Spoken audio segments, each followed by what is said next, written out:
ನಮಸ್ಕಾರ ವೀಕ್ಷಕರೇ, ವಿಶೇಷ ಕಾರ್ಯಕ್ರಮಕ್ಕೆ ಸ್ವಾಗತ. ನಾನು ಅಶ್ವಿನಿ ದೇವಾಡಿಗ. ಇದೇ ಅಕ್ಟೋಬರ್ 18ನೇ ತಾರೀಕಿಗೆ ಗುರು ಪಥ ಬದಲಾವಣೆ ಆಗ್ತಾ ಇದೆ.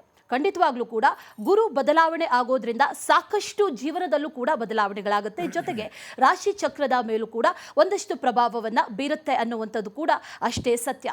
ಹೇಳಿ ಕೇಳಿ ಗುರು ಶ್ರೇಷ್ಠ ಗೃಹ ಅಂತಾರೆ. ಹಾಗಾಗಿ ಯಾವೆಲ್ಲ ಬದಲಾವಣೆಗಳಾಗುತ್ತೆ, ಮನುಷ್ಯನ ಜೀವನದ ಮೇಲೆ ಯಾವ ರೀತಿಯ ಬದಲಾವಣೆಗಳನ್ನು ಮಾಡ್ತಾನೆ ಗುರುಗ್ರಹ, ಅದರ ಜೊತೆಯಲ್ಲಿ ಪ್ರಕೃತಿಯ ಮೇಲೆ ಯಾವ ರೀತಿಯ ಬದಲಾವಣೆಗಳಾಗುತ್ತೆ, ಜೊತೆಗೆ ರಾಜಕಾರಣದಲ್ಲಿ ಯಾವ ರೀತಿಯ ಪ್ರಭಾವವನ್ನು ಈ ಬದಲಾವಣೆ ಮಾಡುತ್ತೆ ಅನ್ನುವಂಥ ವಿಚಾರ, ಜೊತೆಗೆ ರಾಷ್ಟ್ರ ರಾಜಕಾರಣದಲ್ಲೂ ಕೂಡ ಏನಾದರೂ ಬದಲಾವಣೆಗಳಾಗುತ್ತಾ ಅನ್ನುವಂಥ ಪ್ರಶ್ನೆಗಳು ಕೂಡ ನಮ್ಮನ್ನ ಕಾಡ್ತಾ ಇದೆ. ಎಲ್ಲ ಪ್ರಶ್ನೆಗಳಿಗೂ ಕೂಡ ಉತ್ತರವನ್ನ ಕೊಡೋದಕ್ಕೆ ನಮ್ಮ ಜೊತೆ ರಾಜಗುರು ದ್ವಾರಕನಾಥ್ ಗುರೂಜಿ ಅವರಿದ್ದಾರೆ. ಬನ್ನಿ ಅವರನ್ನ ಕಾರ್ಯಕ್ರಮಕ್ಕೆ ಸ್ವಾಗತಿಸೋಣ. ಗುರೂಜಿ ನಮಸ್ತೆ. ಗುರೂಜಿ, ಕಾರ್ಯಕ್ರಮಕ್ಕೆ ಪ್ರೀತಿಯ ಗುರೂಜಿ ಸ್ವಾಗತ. ಗುರೂಜಿ ಎಲ್ಲರಿಗೂ ನಮಸ್ಕಾರ. ಈ ಗುರುಗ್ರಹ ಹೇಳಿ ಕೇಳಿ ಬಹಳ ಶ್ರೇಷ್ಠ ಗ್ರಹ ಅಂತಾರೆ ಗುರುಜಿ. ಮೊದಲೆಲ್ಲ ಸಣ್ಣ ವಯಸ್ಸಿನಿಂದಲೂ ಕೂಡ ಒಂದು ಮಾತು ಹೇಳ್ತಾ ಇದ್ರು, ಮುಂದೆ ಗುರಿ ಇರಬೇಕು, ಹಿಂದೆ ಗುರು ಇರಬೇಕು. ಮುಂದೆ ಗುರಿ ಇಲ್ಲದೇ ಇದ್ರೂ ಪರವಾಗಿಲ್ಲ, ಆದರೆ ಹಿಂದೆ ಒಬ್ಬ ಗುರು ಇರಲೇಬೇಕು ಅನ್ನುವಂಥ ಮಾತಿತ್ತು. ಆ ಗುರು ಇದ್ದರೆ ನಮಗೊಂದು ದಾರಿ ತೋರಿಸ್ತಾನೆ ಅನ್ನುವಂಥ ನಂಬಿಕೆ ಗುರುಜಿ. ಈ ಗುರುಗ್ರಹ ಹಾಗಾದರೆ ಅಷ್ಟೊಂದು ಶ್ರೇಷ್ಠನ ಅನ್ನುವಂಥ ಪ್ರಶ್ನೆ ಕಾಡುತ್ತೆ. ಜೊತೆಗೆ ಗುರುಬಲ ಅಷ್ಟೊಂದು ಪ್ರಾಮುಖ್ಯತೆಯನ್ನು ಪಡ್ಕೊಂಡಿದೆಯಾ ಅನ್ನುವಂಥ ಪ್ರಶ್ನೆ ಕೂಡ ಕಾಡುತ್ತೆ ಗುರುಜಿ. ಈ ಗುರುವಿನ ಮಹತ್ವ ನಮ್ಮ ಜೀವನದಲ್ಲಿ ಏನು ಹಾಗಾದರೆ? ಗುರು ಇಲ್ಲದೆ ಸೃಷ್ಟಿ ಇಲ್ಲವಲ್ಲಮ್ಮ, ಲೋಕವೇ ಇಲ್ಲ ಅಲ್ವಾ? ಮನುಷ್ಯನಿಗೆ ದೊಡ್ಡ ಗುರು ಯಾರು? ತಂದೆ. ಖಂಡಿತ. ವಿದ್ಯಾ ಕೊಟ್ಟು ಬುದ್ಧಿ ಕೊಟ್ಟು, ಗುರುಮಾತಾ ತಾಯಿಯವರು ಅನ್ನ ಹಾಕಿ ಸ್ನಾನ ಮಾಡಿಸಿ ಬಟ್ಟೆ ಹಾಕಿ ಸಾಕಿ ಸಲಹಿ ಎಲ್ಲ ಮಾಡಿ ಮಕ್ಕಳಾಗಿ ನಾವು ಒಮ್ಮೆ ಅವ್ರ ಮಾತು ಕೇಳಿದ್ರು ಕೋಪ ಮಾಡ್ಕೊಳ್ದಲೆ ಸಂತೋಷದ ನಮ್ಮ ಮಕ್ಕಳು ಮುಂದೆ ಬರಬೇಕು, ಓದಬೇಕು ಅಂಥೇಳಿ ತ್ಯಾಗವನ್ನೇ ಮಾಡಿದ್ದಾರೆ. ಅದೇ ಗುರು ತ್ಯಾಗ. ಮೊಟ್ಟ ಮೊದಲ ಗುರು ಮನುಷ್ಯನಿಗೆ ತಂದೆಯೇ. ಒಂದು ಮಾತಿದೆ, ನಮ್ಮ ತಂದೆಯವರು ಒಂದು ಮಾತು ಹೇಳೋದು.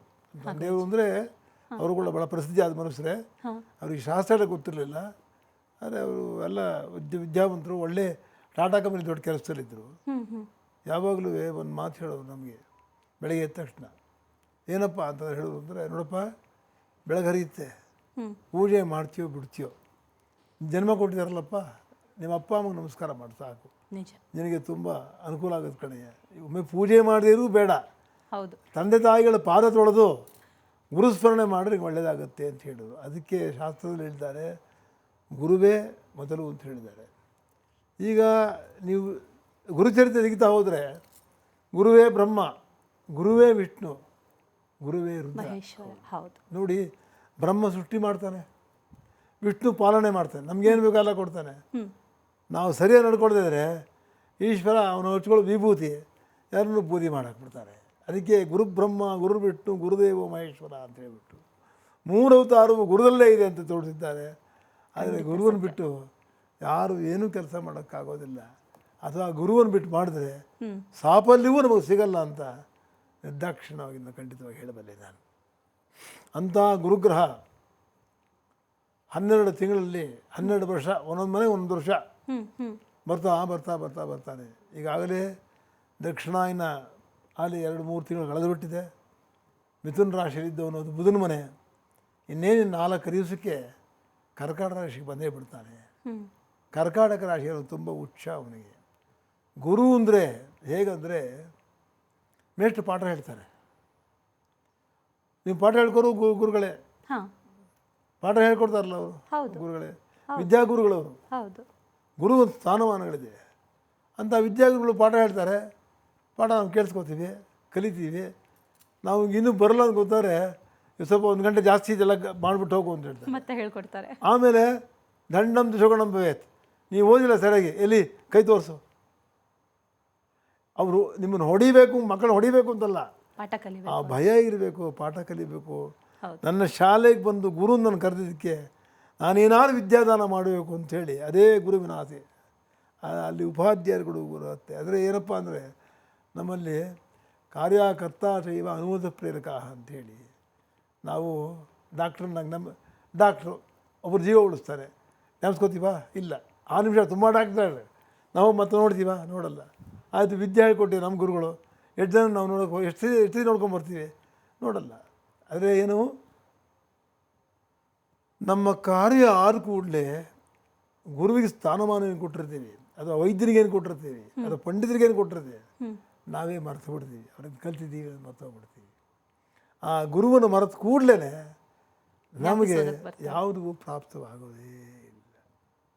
ನಿಜ, ಇದು ಸತ್ಯವಾದ ಮಾತು. ಹೌದು. ಅಂಥ ಗುರುಗ್ರಹ ಕರ್ಕಾಟಕ ರಾಶಿಗೆ ಈ 4 ದಿವಸದಲ್ಲಿ ಪುನಃ ನಕ್ಷತ್ರದಲ್ಲಿ ಬಂದು ಅಲ್ಲಿ ಸೇರ್ಕೋತಾನೆ. ಅಲ್ಲಿ ಬಂದ ಕೂಡಲೇ ಅವನೇನೇನು ಮಾಡ್ತಾನೆ ಅಂತ ನೀವು ಏನೇನು ಬೇಕು ಕೇಳಿ, ನಿಮಗೆ ಸಮಂಜಸವಾದ ಉತ್ತರವನ್ನು ನಾನು ಕೊಡೋ ಪ್ರಯತ್ನ ಮಾಡ್ತೀನಿ. ನಾನೇನು ದೊಡ್ಡ ವಿದ್ವಾಂಸ ಅಲ್ಲ, ನಾನೇನು ದೊಡ್ಡ ವಿದ್ಯಾವಂತನೂ ಅಲ್ಲ, ಅಲ್ಪಜ್ಞಾನ ಕೊಟ್ಟಿದ್ದಾನೆ ದೇವರ ಸಹಾಯದಿಂದ ಆದಷ್ಟು ಹೇಳ್ತೀನಿ. ಎಲ್ಲ ಪಾಮರರಿಗೆ, ಸಂತರಿಗೆ, ಗುರುಗಳಿಗೆ ನಾನು ಕ್ಯೂನಲ್ಲಿ ಕಡೆಯಲ್ಲಿದ್ದೇನೆ. ಆದ್ದರಿಂದ ಎಲ್ಲರಿಗೂ ನನ್ನ ನಮಸ್ಕಾರ ಇರಲಿ. ಮೊದಲು ನಮ್ಮ ತಂದೆ, ನಮ್ಮ ತಾಯಿಗೆ ನಮಸ್ಕಾರ, ನಮ್ಮ ಗುರುಗಳು ಯಾರು ಪಾಠ ಹೇಳಿಕೊಟ್ರು ಅವ್ರ ನಮಸ್ಕಾರ. ಎಲ್ಲಕ್ಕಿಂತ ಈ ನಮ್ಮ ನಾಡು ಎಷ್ಟು ಪುಣ್ಯ ಮಾಡಿದೆ ಅಂದರೆ, ಶಂಕರಾಚಾರ್ಯರು ದೊಡ್ಡ ಗುರುಗಳವರು. ಶಂಕರಾಚಾರ್ಯರ ಜನನ ಆಗದೇ ಇದ್ದಿದ್ರೆ ಹಿಂದೂ ಧರ್ಮ ಎಲ್ಲಿ ಉಳಿದಿತ್ತು? ಧರ್ಮವನ್ನು ಸ್ಥಾಪಿಸಿ, ಧರ್ಮವನ್ನು ಅನುಸರಿಸಿ, ಧರ್ಮಕ್ಕೆ ದ್ರೋಹ ಮಾಡದಲೇ ಆ ಹಿಂದೂ ಧರ್ಮ ಪ್ರತಿಷ್ಠಾಪಕರೇ ಶಂಕರಾಚಾರ್ಯರು. ಅಂಥ ಶಂಕರಾಚಾರ್ಯರ ಇದರಲ್ಲಿ ನೆರಳಿನಲ್ಲಿ 4 ಪೀಠಗಳನ್ನು ಮಾಡಿದ್ದಾರೆ. ಚತುರಾಮ್ನಾಯ ಪೀಠಗಳು ಬಂದು ನಮಗೆ ಶೃಂಗೇರಿ ಜ್ಞಾನಪೀಠವನ್ನು ಇಲ್ಲೇ ಮಾಡಿದ್ದಾರೆ. ಆ ಗುರುಗಳು ಇಲ್ಲೇ ಆಗಿದ್ದಾರೆ. ಬೇರೆ 5ನೇ ಪೀಠ ಎಲ್ಲೂ ಮಾಡಲಿಲ್ಲ. ಶೃಂಗೇರಿ ಮಠಕ್ಕಿಂತ ಮಿಗಿಲಾಗಿ ಶಿಖರವಾದ ಮಠ. ಎಲ್ಲ ಮಠಗಳೇ, ಎಲ್ಲ ಗುರುಗಳೇ, ಎಲ್ರಿಗೂ ನಮ್ಮ ನಮನ ಇರಲಿ. ಆದರೆ ಆ ಜ್ಞಾನಶಕ್ತಿ, ಜ್ಞಾನದೇವತೆ ಶಾರದೆಗೆ ವಿಶೇಷ ಸ್ಥಾನ ಮಾಡಿಕೊಟ್ಟ ಶಂಕರಾಚಾರ್ಯರಿಗೆ ನಮಸ್ಕಾರ. ಅಲ್ಲಿ ಇವತ್ತು ವಿರಾಜಮಾನರಾಗಿರ್ತಕ್ಕಂಥ ಮಾತನಿದಾನ ಭಾರತೀಯ ಸ್ವಾಮಿಗಳು, ವಿಜಯಗರ ಭಾರತಗಳಿಗೆ ನಮಸ್ಕಾರ ಮಾಡ್ತಾ, ನನಗೆ ಗುರು ಜ್ಞಾನ ಕೊಡಲಿ. ಜನಕ್ಕೆ ನಾನು ಹೇಳಬೇಕಾದ್ರೆ ನನಗೆ ಜ್ಞಾನ ಇದೆ ತಾನೆ, ಆ ಜ್ಞಾನವಾಹಿನಿ ಹೆರೆದು ಈ ಲೋಕಕ್ಕೆ 142 ಕೋಟಿ ಜನಗಳು ಸುಖವಾಗಿ ಮರಣಭಯ ರೋಗವನ್ನು ಬಿಟ್ಟು ಸುಖವಾಗಿ ಪ್ರಾರ್ಥನೆ ಮಾಡೋಣ. ನೀವೇನು ಬೇಕಾದ್ರೆ ಪ್ರಶ್ನೆ ಕೇಳೋಣ. ನಮ್ಮ ಆಶಯನೂ ಅದೇ ಗುರುಜಿ, ಎಲ್ಲರೂ ಕೂಡ ಸುಖ ಸಮೃದ್ಧಿ ಶಾಂತಿಯಿಂದ ಇರಬೇಕು ಅಂತಂದ್ರೆ ಈ ಗುರುಗ್ರಹ ಬದಲಾವಣೆಯಿಂದ ಯಾವೆಲ್ಲ ಪರಿಣಾಮಗಳು ಆಗುತ್ತೆ ಅನ್ನೋ ಎಲ್ಲಕ್ಕಿಂತ ಏನು ಮಾಡಿದ್ದೀರಾ, ಎಲ್ಲಕ್ಕಿಂತ ಏನು ಮಾಡಿದ್ದೀರಾ ನೀವು? ದೀಪಾವಳಿ ಹತ್ರ ಕರೆದಿದ್ದೀರಾ ನಮ್ಮನ್ನು. ಕಾರ್ತಿಕ ಮಾಸ ಆರಂಭ ಆಗೋಯ್ತು. ಹೌದು. ಇಡೀ 12 ಮಾಸಗಳಲ್ಲಿ ಕಾರ್ತಿಕ ಮಾಸದಲ್ಲಿ ಸಮಸಮವಾಗಿ ಈಶ್ವರನಿಗೂ ಪೂಜೆ ಆಗುತ್ತೆ, ವಿಷ್ಣುಗೂ ಪೂಜೆ ಆಗುತ್ತೆ. ಅದೊಂದು ವಿಶೇಷ. ಅಂಥ ಕಾರ್ತಿಕ ಮಾಸದಲ್ಲಿ ಇನ್ನೇನು 4 ದಿವಸ ಹಬ್ಬಕ್ಕೆ ಆಗಲೇ ಹಬ್ಬದ ಸಡಗರ ಮಾರ್ಕೆಟ್ ಶುರುವಾಗ್ಬಿಟ್ಟಿದೆ. ಎಲ್ಲನೂ ಆ ದೀಪಾವಳಿ ಎಲ್ಲರ ಮನೆಯೂ ಬೆಳಕಾಗಿರಲಿ, ಜ್ಞಾನಜ್ಯೋತಿ ಹರಿಲಿ, ಎಲ್ಲರಿಗೂ ಸದ್ಬುದ್ಧಿ ಕೊಟ್ಟು ಅವರವ್ರ ಗುರುಗಳಿಂದ ಏನು ಕಲ್ತಿದ್ದಾರೋ ಆ ಗುರುಗಳನ್ನ ತೀರಿಸಲಿ. ಜ್ಞಾಪಿಸ್ಕೊಂಡ್ರೆ ತೀರೋಗುತ್ತೆ. ನಮ್ಮನ್ನು ಯಾವ ಗುರು ಕೋಟಿ ಕೊಡು, ಲಕ್ಷ ಕೊಡು, ಬೆಳ್ಳಿ ಕೊಡು, ಮಂಗಳ ಕೊಡು, ಯಾವ ಗುರು ಕೇಳೋದಿಲ್ಲ. ಚೆನ್ನಾಗಿದೆಯಪ್ಪ, ನನ್ನ ಪಕ್ಕದ ನನ್ನ ಶಿಷ್ಯ ಚೆನ್ನಾಗಿದ್ದೀನಪ್ಪ, ನೀ ಚೆನ್ನಾಗಿರಯ್ಯ, 4 ದಿನ ಉಪಕಾರ ಮಾಡು ಅಂತ ಹೇಳ್ತಾರೆ ಅಷ್ಟೇ. ಅಂಥ ಗುರುವು ದೀಪಾವಳಿಯಲ್ಲಿ ಎಲ್ಲರಿಗೂ ಇಡೀ ನಮ್ಮ ಭರತಖಂಡದಲ್ಲಿ ಒಳ್ಳೆ ಬೆಳಕು ಸದಾಕಾಲ ಅದು ಆರದಲೇ ಕತ್ತಲೆ ಎಂಬುದು ವಿಶ್ವೇ ಬರದಲೇ ಆ ಪ್ರಜ್ವಲವಾದ ಒಂದು ಜ್ವಾಲೆ ಬಂದು ದೇಶವನ್ನು ಕಾಪಾಡಲಿ, 142 ಕೋಟಿಗಳೆಲ್ಲರೂ ಸುಖವಾಗಿರಲಿ ಅಂತ ಹೇಳಿ ದೀಪಾವಳಿ ಶುಭಾಶಯಗಳು ಹೇಳ್ತಾ ನಾವು ಆರಂಭ ಮಾಡೋಣ. ಖಂಡಿತ ಗುರುಜಿ, ಸಾಕಷ್ಟು ವಿಚಾರಗಳಿದೆ ಕೇಳೋದಕ್ಕೆ, ಜೊತೆಗೆ ಅರ್ಥ ಮಾಡ್ಕೊಳ್ಳೋದಕ್ಕೂ ಕೂಡ. ಮೊದಲನೇದಾಗಿ ಈ ಗುರುಬಲ ಅನ್ನುವಂಥದ್ದು, ಪ್ರತಿಯೊಂದು ಶುಭ ಕಾರ್ಯ ಮಾಡಬೇಕಾದ್ರೂ ಮೊದಲು ನೋಡೋದು ಇವರಿಗೆ ಗುರುಬಲ ಇದೆಯಾ ಅಂತ. ಮನೆ ಆಗಿರ್ಬೋದು ಅಥವಾ ಗೃಹ ಪ್ರವೇಶ ಆಗಿರ್ಬೋದು, ಇನ್ನೊಂದು ಮತ್ತೊಂದು ಯಾವುದೇ ಕಾರ್ಯ ಮಾಡಬೇಕು, ಬಿಸ್ನೆಸ್ ಮಾಡಬೇಕು ಅಂತಂದ್ರೂ ಕೂಡ ಗುರುಬಲ ಇದೆಯಾ ಅನ್ನೋದನ್ನು ಪ್ರಮುಖವಾಗಿ ನೋಡ್ತಾರೆ. ಈ ಗುರುಬಲ ಇದ್ದರೆ ಯಾವ ರೀತಿ ಆಗಿರುತ್ತೆ, ಗುರುಬಲ ಇಲ್ಲದಂಥ ಸಂದರ್ಭದಲ್ಲಿ ಯಾವ ರೀತಿ ಆಗಿರುತ್ತೆ? ಇದು ಬಹಳ ಇಷ್ಟೇಮ್ಮ. ಇದು ಗುರುಬಲ ಅಂತಂದರೆ ದೈವಬಲ. ಗುರು ಲಗ್ನದಲ್ಲಿ ಬಂದರೆ ನಮ್ಮ ಹತ್ರ ಅವನು ನಮ್ಮ ಆತ್ಮದಲ್ಲಿ ನೆಲೆಸಿದಾನೆ ಅಂತ ಅರ್ಥ. ಅದು ಲಗ್ನ ಅಂದರೆ ಆತ್ಮಕಾರಕ, ಆತ್ಮಕಾರಕವನು ಅವನೇ.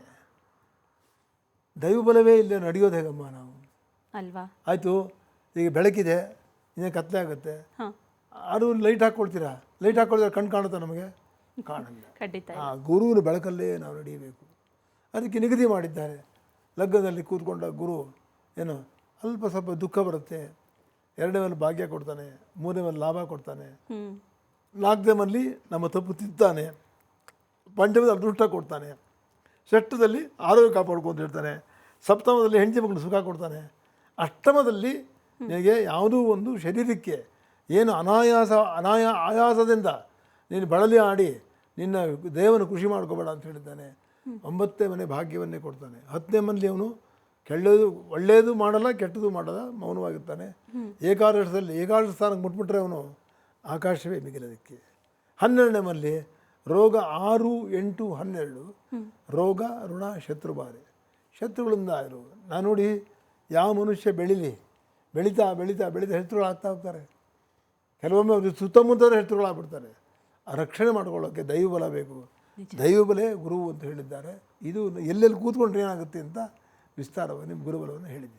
ನಿಜ ಗುರುಜಿ, ಗುರುವಿನ ಗುಲಾಮನಾಗೋವರೆಗೂ ಕೂಡ ಮುಕ್ತಿ ಸಿಗಲ್ಲ ಅಂತ ದೊಡ್ಡವರು ಅದಕ್ಕೆ ಹೇಳಿರೋದು. ಅದರಲ್ಲೂ ಪ್ರಮುಖವಾಗಿ ಗುರುಜಿ, ಈಗ ಆಗ್ತಾ ಇರುವಂಥ ಈ ಬದಲಾವಣೆ 18ಕ್ಕೆ ಈ ಬದಲಾವಣೆ ಆಗ್ತಾ ಇದೆ. ಅದು 47 ದಿನಗಳ ಕಾಲ ಮಾತ್ರ ಆಗ್ತಾ ಇರುವಂಥ ಬದಲಾವಣೆ. ಇದರ ವಿಶೇಷತೆ ಏನು, ಯಾವ ರೀತಿ ಆಗಿರುತ್ತೆ, ಅಥವಾ ಈ ರೀತಿ ಆಗ್ತಾ ಇರೋದಕ್ಕೆ ಏನಾದರೂ ಕಾರಣಗಳಿದೆಯಾ? ಇದು ಈ ತನಕ ಗುರು ಮಿಥುನ ರಾಶಿಯಲ್ಲಿದ್ದ, ಅದು ಬುಧನ ಮನೆ. ಬುಧ ಬುದ್ಧಿಯಲ್ಲಿ ಪಾದರಸ. ಅವನು ಬುಧನ ಮನೆಯಲ್ಲಿ ಒಳ್ಳೆಯದನ್ನೇ ಕೊಡ್ತಾನೆ. ಮನುಷ್ಯನಿಗೆ ಸುಜ್ಞಾನವನ್ನು ಕೊಡ್ತಾನೆ, ಅಜ್ಞಾನವನ್ನು ಕೊಡ್ತಾನೆ. ಸುಜ್ಞಾನದಲ್ಲಿ ಲಾಭಗಳು ಬರದೇ ಇರ್ಬೋದು, ಅಜ್ಞಾನದಲ್ಲಿ ನೀವು ಏನೇನು ಮಾಡಿಬಿಟ್ರೆ ಎಲ್ಲ ಕಳ್ಕೊಂಡ್ಬಿಡ್ತೀರ. ಹೌದು. ಅಂಥ ಸಂದರ್ಭದಲ್ಲಿ ಗುರುವು ತನ್ನ ಉಚ್ಚ ಸ್ಥಾನಕ್ಕೆ ಬರ್ತಾ ಇದ್ದಾನೆ. ನಾವೆಲ್ಲ ಏನು ಮಾಡೋದು ಈ ಮಿಥುನ ರಾಶಿಯಲ್ಲಿದ್ದಾಗ? ಸುಜ್ಞಾನದಲ್ಲಿ ದೇಶ ಪ್ರೇಮ ಮಾಡಿದ್ವಾ? ಯಾರು 4 ಜನಕ್ಕಾದ್ರೂ ಉಪಕಾರ ಮಾಡಿದ್ವಾ? ಯಾರ ತ್ಯಾಗ ಮಾಡಿದ್ವಾ? ಅಮ್ಮ, ಇಲ್ಲಿ ನಾವೆಲ್ಲ ಬಂದಿರೋದು ಇಟ್ಟೋಗೋಕ್ಕಲ್ಲ. ಏನು ಯಾರು ತೊಗೊಂಡೋಗ್ತಾರೆ? ಯಾರು ಕಂಡಿದ್ದವರು? ಯಾರು ತೊಗೊಂಡೋಗಿರ ಇಲ್ಲಿಂದ? ಆಗಿಲ್ಲ. ಒಂದು ಇಡೀ ಅಕ್ಕಿ ಕೂಡ ತೊಗೊಂಡೋಗೋಕ್ಕಾಗಲ್ಲ. ಬಂದವನು ಹೆಂಗೆ ಬರ್ತಾನೆ ಹಂಗೆ ಹೋಗ್ತಾನೆ. ಕೊಟ್ಟು ಹೋಗಕ್ಕೆ ಬಂದೀವಿ ಅಂತ ಅರ್ಥ ಮಾಡಿಕೊಂಡಾಗ ನಮ್ಮ ದೇಶವನ್ನು ನಾವು ಪ್ರೇಮ ಮಾಡಿ, ನಮ್ಮ ದೇಶಕ್ಕೋಸ್ಕರ ನಾವು ನಮ್ಮ ಒಂದು ಕಾಣಿಕೆಯನ್ನು ಸಲ್ಲಿಸಿ ಆ ಭಾರತ ಮಾತೆ ಋಣ ತೀರಿಸಬೇಕಾದ್ದು ನಮ್ಮ ಧರ್ಮ ಇದೆ. ಅಂಥ ಧರ್ಮವನ್ನು ಕಾಪಾಡಿ ಆ ಗುರುಭಕ್ತಿ ಒಂದಿದ್ದರೆ ಬೇರೆ ಏನು ಬೇಡವೇ ಬೇಡ. ನೋಡಿ, ಅದಕ್ಕೊಂದು ಸಣ್ಣ ಕತೆ ನಿಮ್ಗೆ ಹೇಳ್ತೇನೆ. ಗುರುಚರಿತ್ರೆಯಲ್ಲಿ ಒಬ್ಬ ಶಿಷ್ಯ, ಅವನು ಮುಸಲ್ಮಾನರು. ದಿನ ಹೋಗೋದು ಗುರುಗಳಿಗೆ, ಕಸ ಗುಡಿಸೋದು, ನೀರು ತುಂಬಿಸೋದು, ಶುದ್ಧ ಮಾಡೋದು, ಗಿಡದ ನೀರು ಹಾಕೋದು ಮಾಡ್ತಾನೇ ಇರ್ತಾನೆ. ಗುರುಗಳು ಹೇಳ್ತಾರೆ, ಯಾಕಪ್ಪ ಇಷ್ಟೆಲ್ಲ ಕಷ್ಟಪಡ್ತಿದ್ದೀನಿ ನಾನು? ಬೇಡಪ್ಪ ಅಂತ. ಇಲ್ಲ, ನೀ ಗುರು ಸೇವೆ ಮಾಡಲೇಬೇಕು, ನಾನು ಮಾಡ್ತೀನಿ ಅಂತ ಹೇಳ್ತಾನೆ. ನೀನಿಷ್ಟಪ್ಪ, ನೀನು ಗುರು ಸೇವೆ ಭಕ್ತಿಯಿಂದ ಶ್ರದ್ಧೆಯಿಂದ ಮಾಡಿದ್ರೆ ನಿನಗೆ ಪರಮೇಶ್ವರ ನಿನಗೆ ಅದರ ಮೌಲ್ಯನ ಕೊಡ್ತಾನಪ್ಪ ಅಂತ ಹೇಳ್ಬಿಡ್ತಾರೆ. ಹೌದು. ಹೀಗೆ ದಿನ ಗುರುಸೇವೆ ಮಾಡ್ತಾ ಇರ್ತಾನೆ, ನಾನು ನಡೆಸ್ತಾನೆ ಇರ್ತಾನೆ. ಒಂದು ದಿವಸ ಅವನು ಗುರುಸೇವೆ ಮಾಡುವಾಗ ಒಂದು ನಾವೆಯಲ್ಲಿ ಒಂದು ನೀರಿನಲ್ಲಿ ಒಂದು ನೌಕೆ ಬರ್ತಾ ಇರುತ್ತೆ. ಅದನ್ನು ನೋಡ್ತಾನೆ. ಅದರಲ್ಲೊಬ್ಬ ರಾಜ, ರಾಣಿ, ಅವನ ಸಿಬ್ಬಂದಿ. ಏನೀಗ ನಮ್ಮ ಮುಖ್ಯಮಂತ್ರಿಗಳಿಗೆ ಅಷ್ಟೊಂದು ದೊಡ್ಡದ ಸೆಕ್ಯೂರಿಟಿ ಎಲ್ಲ ಇದೆ. ಆ ಕಾಲಕ್ಕೆ ಮಹಾರಾಜರಿಗೆ ಆನೆ, ಕುದುರೆ ಎಲ್ಲ ಏನಿರಲಿಲ್ಲ ಹೇಳಿ, ಎಲ್ಲವೂ ಬರೋದು. ಅಂಥ ನೋಡಿ ಆಶ್ಚರ್ಯ ಆಗುತ್ತೆ. ಏನಯ್ಯ ನೋಡಿ, ರಾಜ ಹೇಗಿದ್ದಾನೆ, ಇವನು ಎಷ್ಟು ಪುಣ್ಯ ಮಾಡಿರಬೇಕು. ಅವನ ನೌಕಾಬಲ ಏನು, ಅವನ ಬಲಗಳೇನು, ಒಂದು ಜನ ಏನು, ಅವನ ವೈಭವ ಏನು ನೋಡಿದ್ಯಾ? ಮಹಾರಾಜ ಅಂದರೆ ಹೆಂಗೆ ನಿಂತ್ಕೊಂಡಿದ್ದಾರೆ, ಸುತ್ತಮುತ್ತಲು ನಿಂತ್ಕೊಂಡಿದ್ದಾರೆ. ಕಾಲ್ಗೊಂದಾಳು, ಕೈಗೊಂದಾಳು, ಲೆಕ್ಕವೇ ಇಲ್ಲ ಅಂತ ನೋಡ್ತಾನೆ. ಅಯ್ಯೋ, ಅವನು ಯಾವ ದೇವ್ರ ಪೂಜೆ ಮಾಡಿರ್ಬೋದಪ್ಪ ಅವನು. ಅವನು ಹಂಗಾಕೆ ಪೂಜೆ ಮಾಡಿ ನಮ್ಗೆ ಯಾವ ಲಭ್ಯ ಆಗಲಿಲ್ಲ ಅನ್ಕೋತಾನೆ. ಅಂದರೆ ನೀವು ಗುರುಗಳ ಹತ್ರ ಹೋದರೆ ನಮಗೊಂದು ಕೆಟ್ಟ ಅಭ್ಯಾಸ. ಗುರುಗಳೇ ನಂಗೆ ಅದು ಬೇಕು, ನಂಗೆ ಇದು ಬೇಕು, ನನಗೆ ನೋಡಿ ಸಂಬಳ ಬರ್ತಿಲ್ಲ, ನಾನು ಮನೆ ಕಟ್ಟಿಲ್ಲ, ನನಗೆ ಮದುವೆ ಆಗಿಲ್ಲ, ಏನೇನೋ ಹೇಳ್ತಾ ಹೋಗ್ತೀವಿ. ಗುರುಗಳಿಗೆ ಹತ್ರ ಯಾರು ಮಾತಾಡಲೇಬಾರ್ದು. ಮಖವನ್ನು ನೋಡಿದ್ರೆ ಮಾತ್ರ ಗುರು ಅರ್ಥ ಆಗ್ಬಿಡುತ್ತೆ. ಯಾವುದೋ ಇಂಥದ್ದು ಬೇಕಾಗಿದೆ ಅವರಿಗೆ ಕೊಡಬೇಕು ಅಂತ ಅವರೇ ತೀರ್ಮಾನ ಮಾಡಿಬಿಡ್ತಾರೆ. ಅದೇ ತತ್ವದಲ್ಲಿ ಅವ್ನಿಗೆ ಹೇಳ್ತಾರೆ, ನೋಡು ನಿಂಗೆ ಆಸೆ ಬಂದುಬಿಟ್ಟಿದೆ, ಈಗ ಅದನ್ನು ನೋಡಿದೆ ರಾಜನಾಗಬೇಕು ಅಂತ ಆಸೆ ಬಂದುಬಿಟ್ಟಿದೆ ನಿನಗೆ, ಅದನ್ನು ನೀನು ಈಗ ಇಲ್ಲ ಬೇಡಿ, ನಿಮ್ಮ ಪಾದ ಸೇವೆ ಸಾಕು ಅಂತ ಹೇಳ್ತಾನೆ. ಪಾದ ಸೇವೆ ಇರಲಿ, ಮನುಷ್ಯನಿಗೆ ತನಗೆ ಒಂದು ಆಸೆ ಬಂದಾಗ ಆಸೆನ ಪೂರ್ತಿ ಮಾಡಿಕೊಳ್ಳಲೇಬೇಕು.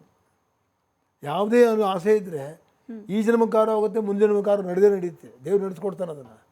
ಈಗ ಅದು ಆಗ್ಬಿಡು, ಈ ಜನ್ಮದಲ್ಲಿ ರಾಜ ಆಗ್ತೇವೆ, ಮುಂದಿನ ಆಗ್ತೇವೆ ಅಂತ ಕೇಳ್ತಾರೆ. ಇಲ್ಲ ನಂಗೆ ವಯಸ್ಸಾಗ್ಬಿಟ್ಟಿದೆ, ಈಗ ಮುದುಕ ಆಗಿಬಿಟ್ಟಿದ್ದೀನಿ, ನನಗೆ ಮುಂದಿನ ಜನ್ಮ ಆಗ್ತೀನಿ ಅಂತ ಹೇಳ್ತಾನೆ. ತಥಾಸ್ತು ಅಂತ ಹೇಳ್ತಾನೆ. ಆಗಲಪ್ಪ ಅಂತ ಹೇಳ್ತಾನೆ. ಆಮೇಲೆ ಅವನು ಹೇಳ್ತಾನೆ ನಾನು ನಿಮ್ಮ ಸೇವೆ ಬಿಟ್ಟು ಏನು ಬೇಡ ಅಂತ ಹೇಳಿದೆ, ಆದರೂ ನೀವು ಅಪ್ಪಣೆ ಕೊಟ್ಟಿದ್ದೀರಾ ರಾಜನಾಗು ಅಂತ ಹೇಳಿದ್ದೀರ ನೀವು. ಆದ್ದರಿಂದ ನಾನು ಏನೇ ಆದರೂ ಕೂಡ ನಿಮ್ಮಿಂದ ನನ್ನ ಅಂತರ ತಪ್ಪಬಾರದು. ಯಾವಾಗಲೂ ನಿಮ್ಮ ಹತ್ರ ಇರಬೇಕು, ನಿಮ್ಮ ಕರುಣೆ ಇರಬೇಕು, ನಿಮ್ಮ ಪಾತ್ರೆ ಮಾಡಬೇಕು ಅನುಗ್ರಹಿಸಿ ಅಂತ ಕೇಳ್ತಾರೆ. ತಥಾಸ್ತು ಅಂತ ಹೇಳ್ತಾರೆ. ಮುಂದೆ ಅವನು ಬೀದರ್ ನಗರದಲ್ಲಿ ಮುಸಲ್ಮಾನನಾಗಿ ರಾಜನಾಗಿ ಹುಟ್ಟಾನ. ಅವನು ಅಲ್ಲಿ ಬರ್ತಾನೆ. ನೋಡಿ, ಗುರುಚರಿತ್ರೆಯಲ್ಲಿ ನಾವೇನು ಜಾತಿ ಪಾತಿ ನಾವೆಲ್ಲ ಹೇಳೋದೇನ, ಧರ್ಮವನ್ನು ನೋಡಬೇಕಾಗಿಲ್ಲ.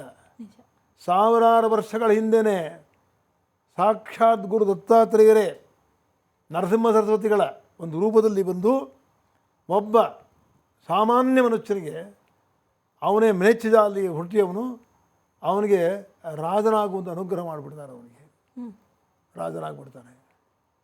ರಾಜನಾಗ್ತಾ ಎಲ್ಲ ಸುಖ ಎಲ್ಲ ಅನುಭವಿಸ್ತಾನೆ. ಕಡೆಗೇನಾಗುತ್ತೆ, ಕಾಲ ಮೇಲೆ ಒಂದು ಹುಣ್ಣಾಗ್ಬಿಡುತ್ತೆ, ವಾಸಿ ಆಗಲ್ಲ. ಯಾರೇ ಡಾಕ್ಟ್ರ್ ಬಂದರೂ ವಾಸಿ ಆಗಲ್ಲ ಅವನಿಗೆ. ಯಾರನ್ನೋ ಒಬ್ಬರು ಮುನಿಗಳನ್ನ ಹೋಗಿ ಕೇಳ್ತಾನೆ, ಇಲ್ಲಪ್ಪ ಪುಣ್ಯಪುರ ದರ್ಶನ ಮಾಡು, ಪುಣ್ಯಪುರ ದರ್ಶನ ಮಾಡೋರನ್ನ ಬೇಕಾದರೆ ನಿನಗೆ ಗಾಣಿಗಾಪುರಕ್ಕೆ ಹೋಗು, ಅಲ್ಲಿದ್ದಾರೆ ಹೋಗಪ್ಪ, ಅಲ್ಲಿ ದರ್ಶನ ಮಾಡ್ಕೊಪ್ಪ, ನಿಂಗೆ ವಾಸಿ ಆಗುತ್ತೆ ಅಂತ ಹೇಳ್ತಾರೆ. ಸರಿ, ಕಷ್ಟಪಟ್ಕೊಂಡು ಅಲ್ಲಿ ಹೋಗ್ತಾನೆ. ಅಲ್ಲಿ ಗುರುಗಳ ಈಗ ನೋಡಿ, ನೀವು ಚೀಫ್ ಮಿನಿಸ್ಟರ್ ನೋಡ್ಬೇಕು, ನಮ್ಗೆ ಆಗತ್ಯ, ನಮ್ಮನ್ನು ಬಿಡೋದೇ ಇಲ್ಲ, ಹತ್ರವೇ ಬಿಡೋದಿಲ್ವಲ್ಲ ನಮ್ಮನ್ನು.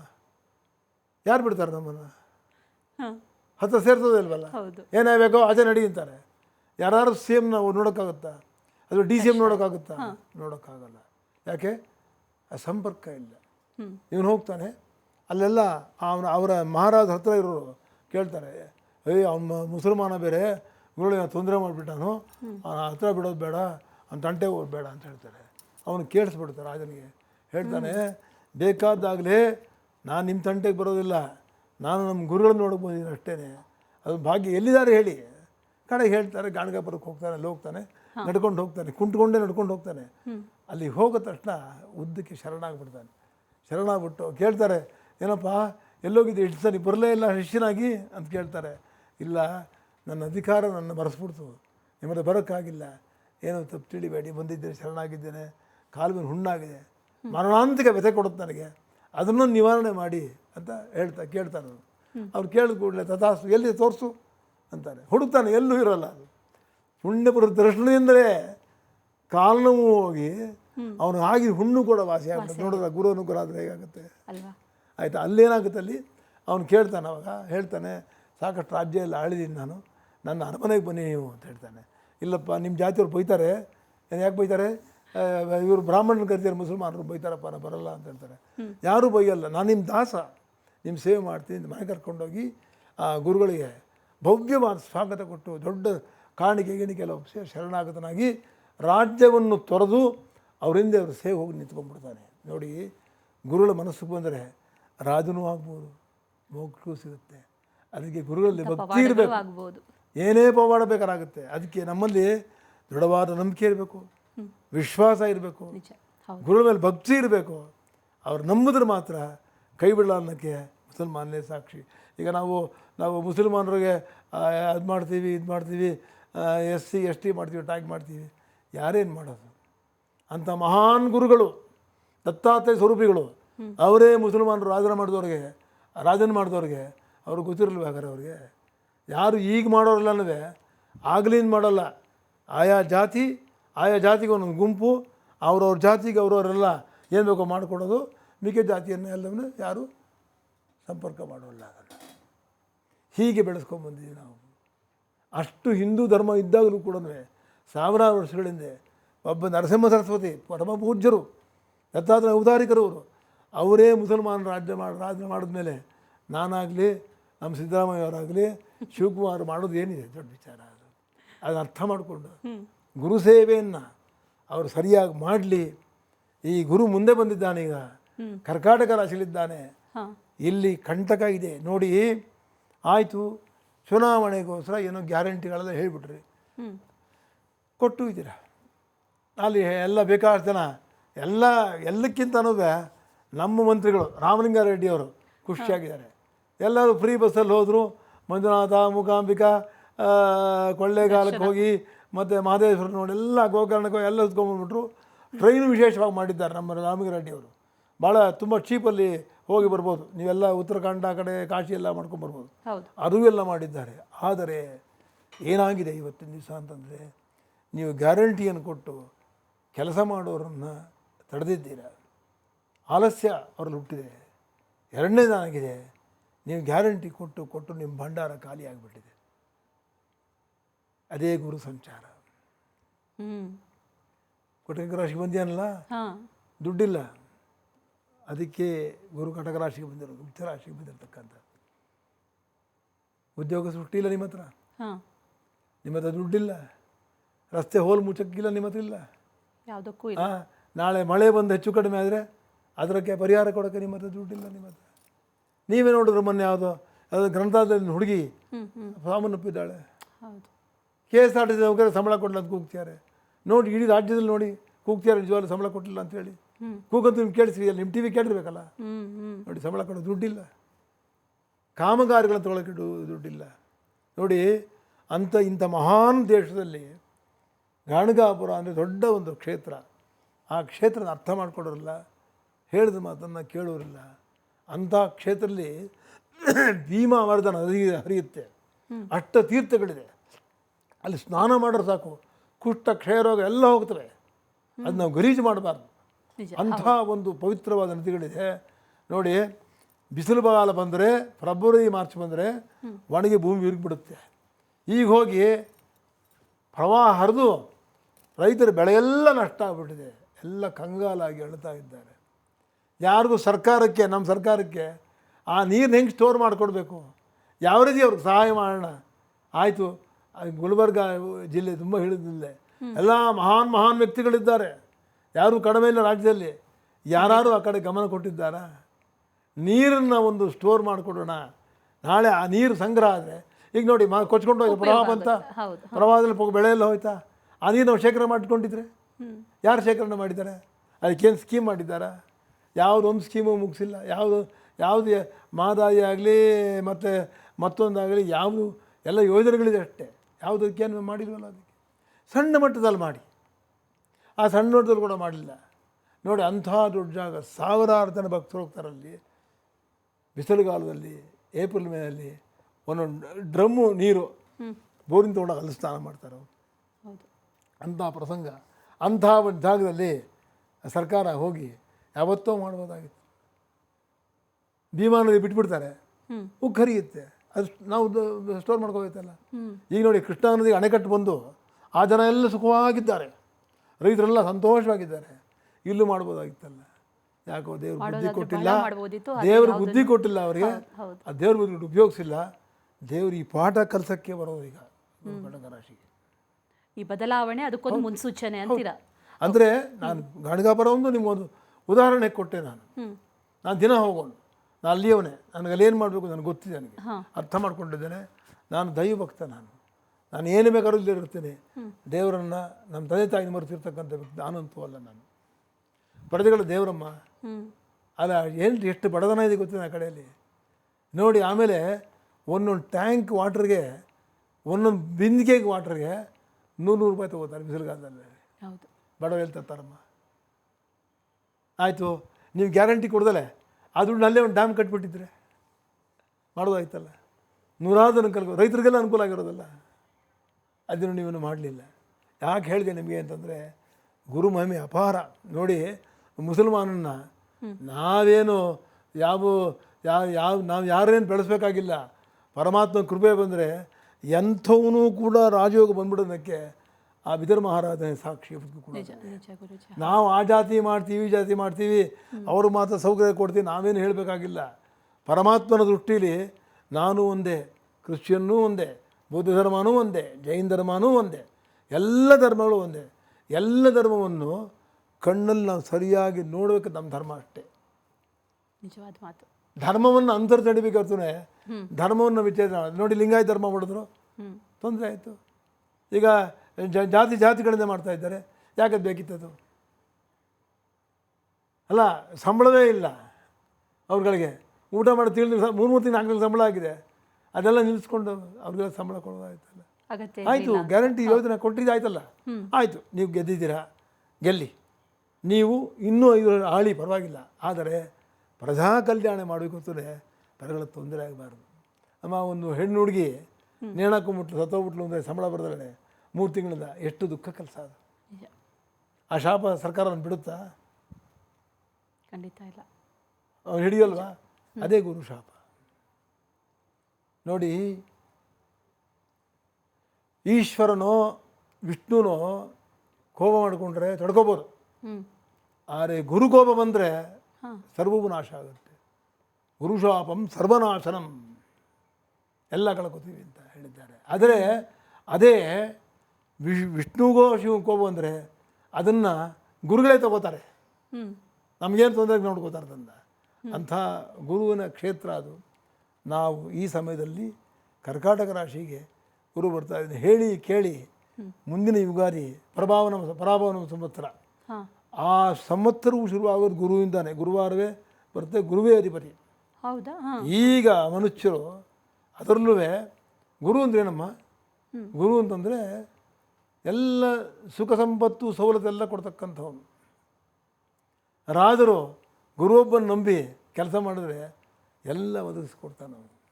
ನಮ್ಮಲ್ಲಿ ಭಕ್ತಿ ಇರಬೇಕು, ಒಳ್ಳೆ ಒಳ್ಳೆ ಗುರುಗಳು ಇರಬೇಕು, ನಿಮ್ಮನ್ನು ಕೈ ನಡೆಸಬೇಕು, ಹೀಗೆ ಮಾಡಪ್ಪ ಅಂತ ಹೇಳಬೇಕು, ಅಂತ ನೋಡ್ಕೊಂಡು ಹೋಗಬೇಕು. ಯಾರು ಮುಖ್ಯಮಂತ್ರಿಗಳಾಗಿರಲಿ, ನನಗೂ ಬೇಡ ಪೋಸ್ಟು, ನಿಮಗೂ ಬೇಡ, ಅವರೇ ಕೂತಿರಲಿ ಶಾಶ್ವತವಾಗಿ. ಆದರೆ ಒಳ್ಳೆ ಗುರು ಇಟ್ಕೊಂಡ್ರೆ ಮಾತ್ರವೇ ಒಬ್ಬ ರಾಜನು ಒಂದು ಪಟ್ಟಣವನ್ನಾಗಲಿ, ಒಂದು ಗ್ರಾಮವನ್ನಾಗಲಿ, ಒಂದು ರಾಜ್ಯವಾಗಲಿ ನಡೆಸಬೇಕಾದ್ರೆ ಗುರುವಿನ ಅವಶ್ಯಕತೆ ಇದ್ದೇ ಇದೆ. ನಮ್ಮ ದೇಶದಲ್ಲಿ ಇಲ್ಲ ಅಷ್ಟೇ. ಈಗಲಾರು ಅದರ ಪ್ರಯೋಜನ ಪಡ್ಕೊಂಡು ಯಾರು ಒಳ್ಳೆಯವ್ರನ್ನ, ನಮ್ಗೆ ಯಾವುದೂ ನಮ್ಮ ಆಸೆಗಳಿರಬಾರ್ದು. ನಮಗೆ ಆ ಸ್ವಾರ್ಥಕ್ಕೋಸ್ಕರ ನಾವು ರಾಜನ ಕೆಲಸ ಮಾಡಬಾರ್ದು. ಅಮ್ಮ, 8 ವರ್ಷ ದೇವರಾಜ ಜೊತೆ ಇದ್ದೆ ನಾನು, ಒಂದು ಸ್ವಾರ್ಥ ಮಾಡಲಿಲ್ಲ, ನಾವೇನು ಮಾಡ್ಕೊಳ್ಳಿಲ್ಲ. ನಮ್ಮ ತಂದೆಯವರು ಪರಿಪೂರ್ಣ ತ್ಯಾಗ ಮಾಡಿದ್ದಾರೆ ಸ್ನೇಹಿತ ಅಂಥೇಳಿ. ಅಂಥ ಮನುಷ್ಯನ ಕಾಪಾಡಿದ್ದೇವೆ. ನಮಗೆ ಆಸೆ ಇಲ್ಲ. ನಾನು ಅಂತಲ್ಲ, ನನ್ನಂಥವ್ರು ಹೇಳಿದ್ರೆ 1000 ಜನ ಇದ್ದಾರೆ. ಆದರೆ ಗುರುವಿಲ್ಲದೆ ಯಾವ ರಾಜನೂ ಕೂಡ ಖಂಡಿತವಾಗಲೂ ರಾಷ್ಟ್ರವನ್ನಾಗಲಿ ರಾಜ್ಯ ನಡೆಸೋಕ್ಕೆ ಆಗೋದೇ ಇಲ್ಲ. ಆ ಮಹಾರಾಜ ಈ ಗುರುಳು ಇಟ್ಕೊಂಡಿದ್ದ, ಅಲ್ಲೇ ಸೇವಕನಾಗಿದ್ದ, ಅಲ್ಲೇ ಗುರುಳು ಅಂಗಳ ಗುಡಿಸ್ತಾ ಇದ್ದ. ನೋಡಿ, ರಾಜಪದವಿಯನ್ನು ಕೊಟ್ಟಲ್ವ ಅವನಿಗೆ. ಗುರು ಸೇವೆ ಮಾಡಿ, ಒಳ್ಳೆ ಗುರು ಹುಡ್ಕೊಳ್ಳಿ. ಅಂಥ ಒಂದು ಬುದ್ಧಿ ಬರಲಿ ನಮ್ಮ ರಾಜ್ಯದ ರಾಜಕಾರಣಿಗೆ. ಎಲ್ಲರೂ ಒಂದು ಒಳ್ಳೆ ಗುರು ಹುಡುಕೊಂಡು ಈ ನಮ್ಮ ದೇಶಕ್ಕೆ ನನಗೇನು ಕೊಡೋದು, ನಾನು ಸೈಟ್ ಬೇಡ, ನನಗೇನು ಕೆಲಸ ಬೇಡ, ನನಗೇನು ಬೇಡಮ್ಮ, ಈ ರಾಜ್ಯಕ್ಕೆ ಒಳ್ಳೇದು ಮಾಡಲಿ, ಯಾರ್ಯಾರು ಕಟ್ಟ ಪರಿಹಾರ ಮಾಡಲಿ.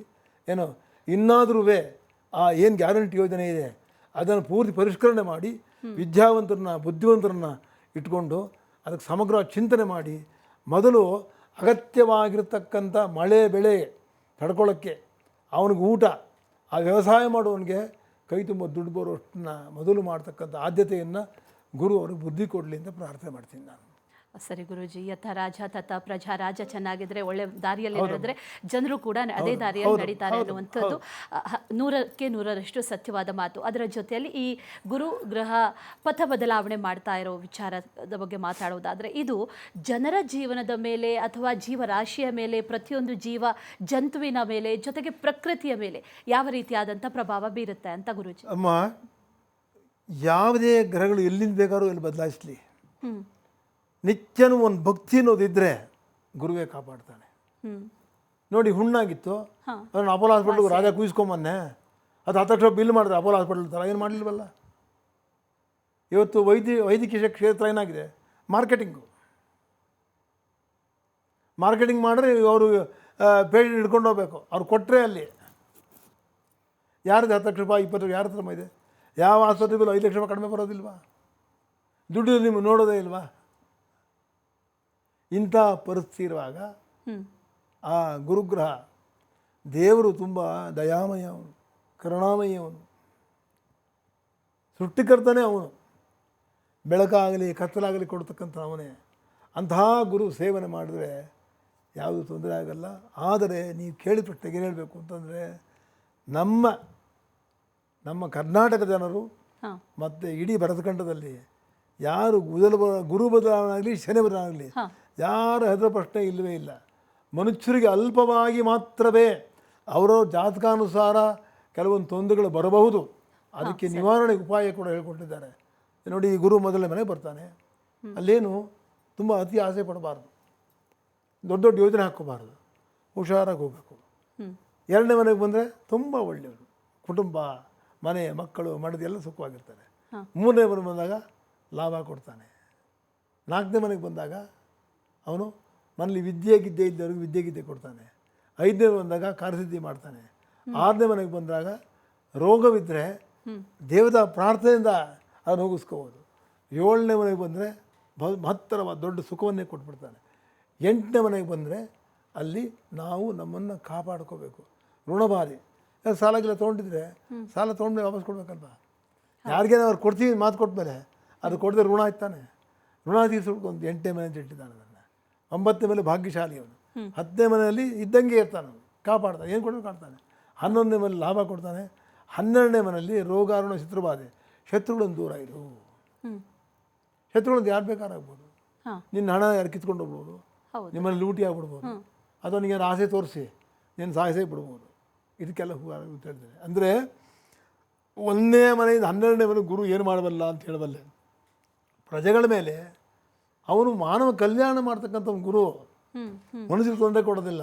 ಆದರೆ ದೇಶವನ್ನು ಆಳೋರು, ರಾಜ್ಯವನ್ನು ಆಳೋರು, ಪ್ರಜಾಪಾಲನೆ ಹೆಂಗೆ ಮಾಡ್ತಿರೋದು ಅವ್ರನ್ನ ನೋಡ್ತಾ ಇರ್ತಾನೆ. ಹಿಡಿಯೋ ಕಡೆಗೆ ಅವ್ರನ್ನೇ ಅವನು, ಇನ್ಯಾರನ್ನೂ ಹಿಡಿಯಲ್ಲ. ಈಗ ಈ ಗುರುವಿನ ಬಲ ಇದ್ರೆ ಎಲ್ಲವೂ ಕೂಡ ಸಾಧ್ಯ ಅಂತ ಅಂದ್ರೆ, ಹಾಗಾದ್ರೆ ಗುರುವನ್ನ ಒಲಿಸ್ಕೊಳ್ಳೋದು ಹೇಗೆ, ಅಥವಾ ಗುರುವಿನ ಕೃಪೆಗೆ ಒಳಗಾಗೋದು ಹೇಗೆ, ಆ ಕೃಪಾ ಕಟಾಕ್ಷ ನಮಗೆ ಸಿಗೋದು ಹೇಗೆ ಗುರುಜಿ? ಗುರುವನ್ನು ಅತ್ಯಂತ ಸುಲಭ ಸಾಧ್ಯವಾದಂಥ ಮಾರ್ಗಗಳಿದೆ ನಮಗೆ. ಗುರು ಅಂದರೆ ಈಶ್ವರನೂ ಆಗ್ಬೋದು, ವಿಷ್ಣುವೂ ಆಗ್ಬೋದು, ಬ್ರಹ್ಮನೂ ಆಗ್ಬೋದು. ಆದರೆ ಮೂಲತಃ ಗುರು ದಕ್ಷಿಣಾಮೂರ್ತಿ ಕೂಡ ಗುರು ಸ್ವರೂಪವೇ. ಹಾಗೆ ಹೋಗ್ತಾ ಹೋಗ್ತಾ ಹೋಗ್ತಾ ಹೋದರೆ ನೀವು ಗುರುಸ್ವರೂಪದಲ್ಲಿ ನಿಮಗೆ ಈ ನಮ್ಮ ಕೇರಳದಲ್ಲಿದೆಯಲ್ಲ ಗುರುವಾರಪ್ಪನ, ಅದು ಕೂಡ ಗುರುಸ್ಥಾನಕ್ಕೆ ಬರುತ್ತೆ. ಅದು ಕೂಡ ದ್ವಾದಶ ಲಿಂಗಗಳೇನಿದೆ ಅದಷ್ಟು ಗುರುಪೀಠದ ಗುರುಸ್ಥಾನವೇ. ಅಲ್ಲಿಗೆ ನೀವು ನಡ್ಕೊಂಡು, ನಿಮ್ಗೆಲ್ಲ ದುಡ್ಡಿಲ್ಲ ಬೇಡ ಹೋಗಬೇಡಿ, ದುಡ್ಡು ಖರ್ಚು ಮಾಡ್ಕೊಂಬ ಅಂತ ಹೇಳಿಲ್ಲ, ಸಾಲ ಮಾಡ್ಕೊಂಬ ಅಂತ ದೇವರು ಹೇಳಿಲ್ಲ. ಸಾಲ ಮಾಡಿ ನಾನು ಶಾಸ್ತ್ರ ಹೇಳ್ತೀನಿ ಅಂತ ಹೇಳ್ಬಿಟ್ಟು ನವಗ್ರಹಕ್ಕೆ ನಂಗೆ ದುಡ್ಡು ಕೊಡಬೇಡಿ, ನಾನು ಇಸ್ಕೊಳ್ಳಬಾರ್ದು. ಸಾಲ ಮಾಡಕ್ಕೆ ಹೋಮ ಮಾಡಬೇಕು, ಆ ದೊಡ್ಡ ಪೂಜೆ ನಾವು ಯಾಕೆ ಹೇಳಬೇಕು? ಎಲ್ಲರನ್ನೂ ಅನುಸರಿಸಿ ಹೇಳಬೇಕು ನಾವು, ನಿಮ್ಮ ಹತ್ರ ಏನಿದೆ ಏನಿಲ್ಲ ಅಂತೇಳಿ, ಅಲ್ವೇ? ಹೌದು ಗುರುಜಿ, ಹೌದು. ಗುರುಗಳು ಸರಿಯಾದ ಮಾರ್ಗದರ್ಶನ ಕೊಟ್ಟರೆ ಎಲ್ಲರೂ ಕೇಳ್ತಾರೆ. ನಮ್ಮಲ್ಲಿ ಆಸೆ ಬಂದು, ಇವತ್ತು ನಮ್ಮ ಹುಡುಗಿ ಬಂದಿಯಾಳೆ, ಅಶ್ವಿನಿ ಬಂದಿಯಾಳೆ, ನೋಡೋಣ ಒಂದು 10,000 ರೂಪಾಯಿ ಎಳ್ಕೊಳ್ಳೋಣ ಅಂತ ಮಾಡಿದ್ರೆ ನಮ್ಮಲ್ಲಿ ಮೈನಸ್ ಆಗ್ಬಿಡ್ತೀವಿ. ನಮ್ಮಲ್ಲಿರೋ ಗುರುಶಕ್ತಿ ಹೊಟ್ಟೋಗುತ್ತೆ. ಸ್ವಾರ್ಥಕ್ಕೆ ಉಪಯೋಗಿಸಿದ್ರೆ ಗುರುಶಕ್ತಿ ಲಯವಾಗುತ್ತೆ. ನಾವು ಯಾರೂ ಕಲ್ಯಾಣ ಮಾಡೋಕ್ಕಾಗಲ್ಲ, ಯಾರು ಹೇಳೋಕ್ಕಾಗಲ್ಲ, ಕೆಟ್ಟ ಹೆಸರು ಕೂಡ ಬಂದ್ಬಿಡುತ್ತೆ. ಈ ಸಂದರ್ಭದಲ್ಲಿ ನೀವು ಪ್ರತಿ ಸೋಮವಾರ ಸಾಧ್ಯವಾಯ್ತಾ ಬೆಳಗ್ಗೆ ಉಪವಾಸ ಇದ್ದು ಸಾಯಂಕಾಲ ಈಶ್ವರನ ದರ್ಶನ ಮಾಡಿ, ನಿಮ್ಮ ಕೈಲಿದ್ದರೆ ಯಾರು ಬಡವರು ಒಂದು ಸಾರಿ ಅಕ್ಕಿ ಕೊಡಿ, ಒಂದು ಕಾಯಿ ಕೊಡಿ, ಒಂದು ಬೆಲ್ಲ ಕೊಡಿ, ಉಪವಾಸ ಇದ್ದು ಬಿಲ್ವಾರ್ಚನೆ ಮಾಡಿದ್ರೆ ತುಂಬ ಅತ್ಯುತ್ತಮವಾದ ಒಳ್ಳೆ ಫಲ ಸಿಗುತ್ತೆ. ಅದು ಆಗಲಿಲ್ವಾ, ಎಲ್ಲೋ ಹೋಗಿ ಯಾವ ದಾರ್ಜಿಲಿಂಗಕ್ಕೆ ಹೋಗಿ ಒಂದು ಚೊಂಬು ತೊಗೊಂಡೋಗಿ ಒಂದು ನೀರು ಬನ್ನಿ ಸಾಕು. ಜಲಪ್ರೀತಿಂ ಶಿವ ಅಂತ ಹೇಳಿಬಿಟ್ಟಿದ್ದಾರೆ. ನೀರಿನ ತೃಪ್ತಿ ಆಗ್ತಕ್ಕಂಥವನು ಶಿವ ಒಬ್ಬನೇ. ಅಷ್ಟೊಂದು ಹೇಳಿದ್ದಾರೆ. ಅಲ್ಲೂ ಬೇಡವಾ, ನಿಮ್ಮನ್ನು ನಾವು ಶಿವಲಿಂಗ ತೊಗೊಂಬನ್ನಿ, ನೀರು ಹಾಕಿ ಹೇಳಿ, ನೀವು ಕೇಳಿದ್ರೆ ಕೊಡ್ತಾನೆ. ನಿಮ್ಮಲ್ಲಿ ದೇವರ ಭಕ್ತಿ ಪ್ರಧಾನ. ದೇವ್ರಿಗೆ ಆಸೆ ಸೋರ್ ಲಂಚ ತೋರಿಸ್ಬೇಕಾಗಿಲ್ಲ. ಆದರೆ ಮೀಮಾಂಸಲ್ಲಿ ಬರೀತಾರೆ, ಯಾವ್ಯಾವ ದೇವ್ರಿಗೆ ಏನು ಕೊಡಬೇಕು ಅಂತ ಬರೀತಾರೆ. ಅದು ಬೇರೆ, ನಮ್ಮ ಇಷ್ಟಾರ್ಥಗಳು ಅದು ಮಾಡೋಣ. ಸರಿ, ಕ್ಷೇಮಕ್ಕೆ ಇಷ್ಟು ಮಾಡ್ಬೋದಲ್ಲ. ಶಿವಾಷ್ಟಕ ಓದೋದು, ಲಿಂಗಾಷ್ಟಕ ಓದ್ಬೋದು, ಬೇಡ ಶಿವಸಹಸ್ರನಾಮ ಓದಿ, ಅದೂ ಬೇಡ, ಶಿವ ಓಂ ನಮಃ ಶಿವ ಹೇಳಿ ಒಂದು ಸಲ, ಬಹಳ ಸರಳ ವಿಧಾನ. ಪರಿಹಾರ, ದೊಡ್ಡ ಪರಿಹಾರ. ಅದ್ರಲ್ಲಿ ದಿನ ಆಗಲ್ವಾ, ಬೇಡ ಮರ್ತ್ಬಿಡೋಣ ಎಲ್ಲ. ಒಂದು ತಿಂಗಳಿಗೆ 30 ದಿವಸ, 26 ದಿವಸ ಮರ್ತು ಹೋಗ್ಬಿಡಿ. 4 ಸೋಮವಾರ ಬರುತ್ತಲ್ವ, ಸೋಮವಾರ ಭಾನುವಾರ ಸೂರ್ಯ ಅಧಿಪತಿ, ಸೋಮವಾರಕ್ಕೆ ಚಂದ್ರ ಅಧಿಪತಿ. ಚಂದ್ರ ಇಲ್ಲಿದ್ದಾನಮ್ಮ, ಈಶ್ವರನ ತಲೆ ಇದ್ದಾನೆ. ಆಯಿತು, ಸೋಮವಾರ ಸಾಕ್ಷಾತ್ ಒಂದು 9 ಊಟ ಮಾಡಿ ಈಶ್ವರನ ಪೂಜೆ ಮಾಡಿ, ಅಷ್ಟೇ ಸಾಕು. ಗುರುವಿನ ಆರಾಧನೆ. ಆದರೆ ನಿಮಗೆ ನಿಮ್ಮ ಗುರುಗಳು ಇರ್ತಾರೆ, ನಿಮ್ಮ ಮಠಗಳಿದೆಯಲ್ಲ ನಿಮಗೆ, ಎಲ್ಲರ ಗುರುಗಳು ಎಲ್ಲರೂ ನಮ್ಮ ಮನ ಇರಲಿ. ಪ್ರತಿಯೊಬ್ಬರು ಯಾವ ಮಠ ಬೇಕಾಗಲಿ, ಶಿವರಾತ್ರೀಶ್ವರರಿಂದ ಹಿಡಿದು ನಮ್ಮ ಒಕ್ಕಲಿಗರ ಮಠ ಸೇರಿಕೊಂಡು ನಿರ್ಮಲಾನಂದ ಸೇರಿಕೊಂಡು ಎಲ್ಲರ ಗುರು ಸ್ವರೂಪೇ, ಅಲ್ಲೇನು ನಾವು ನೋಡೋದಿಲ್ಲ. ನೋಡಿ, ಶಾಸ್ತ್ರ ಏನು ಹೇಳುತ್ತೆ, ಯಾರು ಕಾವಿ ಬಟ್ಟೆಯನ್ನು ಧರಿಸ್ತಾರೆ ಅವರು ಗುರು ಸ್ವರೂಪ. ಗುರು ಜಾತಿ ಇಲ್ಲ, ನಿಜ. ಜಾತಿ ಮತ ಏನು ಸ್ವಾರ್ಥ ಏನೂ ಇಲ್ಲ, ನಿಸ್ವಾರ್ಥವರು. ಅಲ್ಲಿ ಏನು ಆ ಕಾವ್ಯ ಹಾಕೊಂಡಿರೋದು ಎಲ್ಲವನ್ನು ತ್ಯಾಗ ಮಾಡಿದ್ದೇನೆ ಅಂತ. ತ್ಯಾಗ ಬುದ್ಧಿ ಇದ್ದರೆ ಸನ್ಯಾಸ ಆಗೋದು. ತ್ಯಾಗವೇ ಇಲ್ಲ, ನಂಗೆ ತ್ಯಾಗ ಇಲ್ಲ, ನಂಗೆ ಹೆಂಡತಿ ಬೇಕು, ಮಕ್ಕಳು ಬೇಕು, ನನ್ನ ಮಕ್ಕಳು ಡಾಕ್ಟರ್ ಆಗಬೇಕು, ಇಲ್ಲ ಆಸೆ ಇದೆ. ಆದರೆ ಸನ್ಯಾಸಿಗಳಿಗೇನು ಆಸೆ ಇರುತ್ತಮ್ಮ ಪಾಪ. ಯಾವ ಪಾಠ ಬೇಕಾರಾಗಲಿ, ನಿರ್ಮಾಣರಾಗಲಿ, ನಾಳೆ ಶಿವರಾತ್ರಿಗಳಾಗಲಿ, ಯಾರು ಬೇಕಾರಾಗಲಿ, ಅವ್ರಿಗೇನು ಆಸೆ ಇರುತ್ತೆ. ಆಯಿತು, ನಿಮ್ಮ ಗುರುಗಳ ಸೇವೆನ ಈ ಗುರು ಒಳ್ಳೆ ಮನೆಗೆ ಬಂದಾಗ ನೋಡಿ, ರಾಮಾಯಣದಲ್ಲಿ ಮಾತು ಹೇಳ್ತಾನೆ, ನಾರದರು ಸ್ವರ್ಗ ಮಾರ್ಗದಿಂದ ಬಂದು ಭೂಲೋಕಕ್ಕೆ ಬರ್ತಾರೆ, ರಾಮನ ಕಾಣಬೇಕು ಅಂತ ಬರ್ತಾರೆ. ಆಗ ರಾಮದೇವರು ಮಹಾರಾಜನಾದರೂ ಕೂಡ ರಾಮ ಐದೇ ಮಹಾರಾಜ ಅವನು. ಅವರ ಕಾಲು ತೊಳೆದು ಪಾದ್ಯ ಎಲ್ಲ ಪಾದ್ಯ ಆಚಮನ ಎಲ್ಲ ಮಾಡಿ ಎಲ್ಲ ಅವ್ರಿಗೊಂದು ಕಾಣಿಕೆ ಎಲ್ಲ ಕೊಟ್ಟು ನಮಸ್ಕಾರ ಮಾಡ್ತಾನೆ. ಆಯ್ತಪ್ಪ, ನಾನು ಮೋಹಗೊಳಿಸ್ಬೇಡ, ನೀನು ನಂಗೆ ಗೊತ್ತು, ನಾರಾಯಣ ಅಂಶ ಗೊತ್ತು, ನೀನು ನಾರಾಯಣ ನೀನು ಅಂತೆಲ್ಲ ಹೇಳ್ತಾನೆ. ಅದು ಹೇಳ್ತಾನೆ, ನಾನು ನನ್ನ ದೈವತ್ತನ್ನು ಮರೆತುಬಿಟ್ಟಿದ್ದೇನೆ, ರಾಕ್ಷಸ ಸಂಹಾರಕ್ಕೋಸ್ಕರ ಭೂಲೋಕಕ್ಕೆ ಬಂದಿದ್ದೀನಿ. ಮಹಾಮುನಿಗಳೇ, ಯಾವಾಗ ಗೃಹಸ್ಥಾಶ್ರಮದಲ್ಲಿದ್ದವ್ರ ಮನೆಗೆ ಪುಣ್ಯಾತ ಬರ್ತಾರೆ, ಅವತ್ತೇ ಆ ಮನೆ ಪುಣ್ಯೋದಯ ಉಂಟಾಗುತ್ತೆ. ಅಂಥವ್ರ ಮನೆಗೆ ಬಂದಿದ್ದೀರಾ, ನನ್ನ ಜೀವನ ಪಾವನ ಆಯಿತು, ಪುಣ್ಯೋದಯ ನಿಮ್ಮಿಂದಾನೇ ಆಯಿತು ಅಂತ ಹೇಳ್ತಾನೆ. ಯಾವ ಸನ್ಯಾಸಿಗಳು ಯಾರುಗಳನ್ನು ದೃಷ್ಟ ಮಾಡಿದ್ರವೆ ನಮ್ಮ ಪುಣ್ಯೋದಯ ಉಂಟಾಗಿ ಆಗುತ್ತೆ. ಯಾವಾಗ ಪುಣ್ಯೋದಯ ಉಂಟಾಗುತ್ತೆ, ಪುಣ್ಯ ಸಂಪಾದನೆ ಆಗುತ್ತೆ. ಪುಣ್ಯೋದಯ ಅಂದರೆ ಪುಣ್ಯ ಸಂಪಾದನೆ ಮಾಡೋದು, ಅದಾಗುತ್ತೆ. ನೀವು ಇಷ್ಟಾರ್ಥ ಖಂಡಿತ ನೆರವೇರಿರುತ್ತೆ. ಇಷ್ಟೇ ಪೂಜೆ ಸಾಕು. ಸರಿ ಗುರು. ನಿಮ್ಮ ಗುರುವನ್ನು ಹೋಗಿ ಪೂಜೆ ಮಾಡಿ, ಈಶ್ವರನ ಪೂಜೆ ಮಾಡಿ, ಸರಿ, ಗುರು ದತ್ತಾತ್ರೇಯನ ಪೂಜೆ ಮಾಡಿ, ತುಂಬ ವಿಶೇಷ ಆಯಿತು. ನೋಡಿ, ಬ್ರಹ್ಮ ವಿಷ್ಣು ಮಹೇಶ್ವರ ಐಕ್ಯ ಇಡೀ ಜಗತ್ತಲ್ಲಿ ಎಲ್ಲೂ ಇಲ್ಲ. ಇರೋದು ಭಾರತ ಖಂಡದಲ್ಲಿ, ಅದು ಗುಲ್ಬರ್ಗಾ ಡಿಸ್ಟ್ರಿಕ್ಟ್ನಲ್ಲಿ ದೇವರ ಗಾಣಗಾಪುರದಲ್ಲಿ ಬ್ರಹ್ಮಶಕ್ತಿ, ವಿಷ್ಣುಶಕ್ತಿ, ಶಿವಶಕ್ತಿ ಒಟ್ಟಿಗೆ ಸೇರಿದೆ. 3 ಜನರು ಬಾಲಕ ರೂಪದಲ್ಲಿ ಸತಿ ಅನುಸೂಯಾಗೆ ಮಕ್ಕಳಾಗಿ ಹುಟ್ಟಿ, ಚಂದ್ರನು ಮತ್ತು ಬ್ರಹ್ಮನು ಅಪ್ಪಣೆ ತಗೊಂಡು ನಾನು ತಪಸ್ಸಿಗೆ ಹೋಗ್ತೀನಿ ಅಂತ ಹೇಳ್ತಾನೆ. ಯಾರು? ದೂರ್ವಾಸರು. ಚಂದ್ರ ಹೇಳ್ತಾನೆ, ನಾನು ಚಂದ್ರನ ಸೇರಿ ನಿಮ್ಗೆ ದರ್ಶ ಕೊಡ್ತೀನಿ, ಮೂಲ ನಾರಾಯಣನೇ, ನಿಮ್ಮನ್ನು ನಾವು ನೋಡ್ಕೋತಾನೆ ಅಂತ ಹೇಳಿ ಹೊರಟೋಗ್ತಾರೆ ಒಬ್ಬರು. ಅಲ್ಲಿ 3 ಶಕ್ತಿಗಳಿದೆ. ಅಂಥ ದೇವಸ್ಥಾನ ಜಗತ್ತಲ್ಲೇ ಎಲ್ಲೂ ಇಲ್ಲಮ್ಮ. ಅವ್ರು ಸ್ಮರಣ ಮಾಡಿ ಅಲ್ಲಿ ಹೋಗಿ ಬಂದರೆ ಸಾಕು. ಊರು ಗಲೀಜು, ಊರ್ಲೇನು ಸವಲತ್ತಿಲ್ಲ.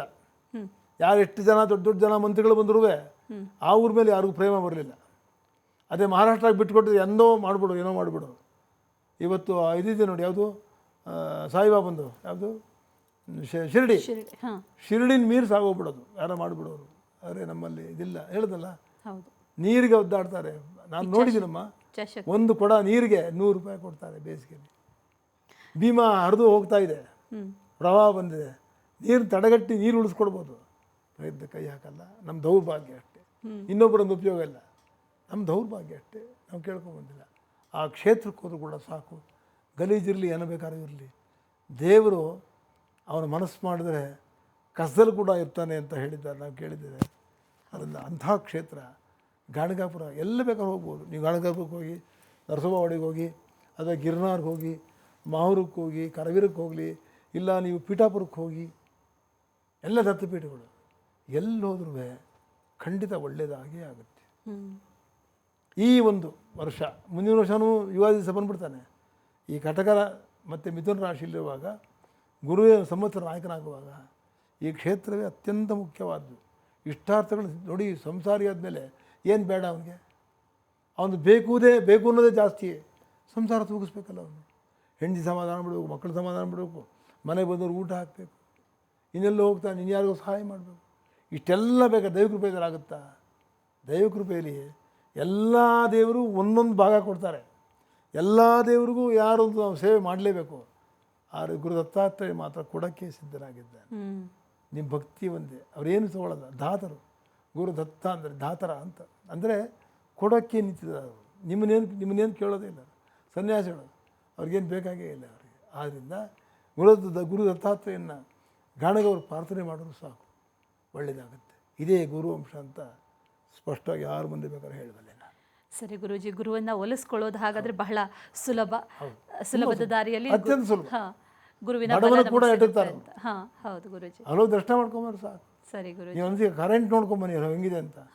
ನೀವು ಹೋದ ಕೂಡಲೇ ನಿಮ್ಮ ಮನಸ್ಸೇ ಬದಲಾವಣೆ ಆಗ್ಬಿಡುತ್ತೆ, ಏನೋ ಪರಿವರ್ತನೆ ಬಂದ್ಬಿಡುತ್ತೆ ನಿಮಗೆ.